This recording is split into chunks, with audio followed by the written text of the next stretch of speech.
तो जैसे आज के दौर में जैसे हीरो मन जो एक्टिंग करे थे खाली जैकेट ला निकालते गाड़ी ला कूदा थे और वैसे घुमा देता हो गए कतका मुश्किल रही वो समय में और अब ये दौर में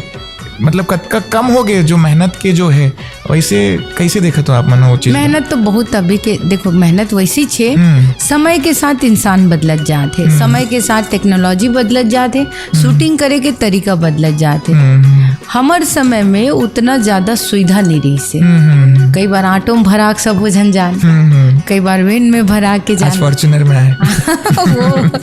इस सब प्रभु की इच्छा है। नहीं आप मतलब नहीं बाकी एक्टर मतलब आते तो अपन सिस्टम से आते प्रोटोकॉल से आते अभी के तो बहुत प्रोटोकॉल है आप अभी फोन लगाओ कोई लोग पिए उठाई ठीक बात है ना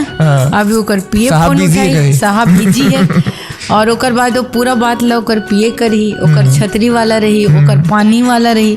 हमन कर तो कोनो कुछ नहीं रहा है पाउच के पानी पियन और झिल्ली में भात खाएन भाई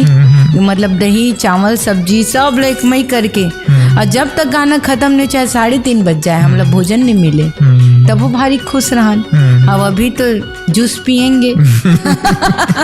तो अच्छा है आज के डेट में भाई प्रोड्यूसर मन भी उतना करत है आज के आर्टिस्ट मन भी वैसे है तो मैं उतने को कर हम नहीं जाऊँ पर बहुत चेंज हो गया हमारे समय अत्यधिक सारा सुविधा नहीं रही से।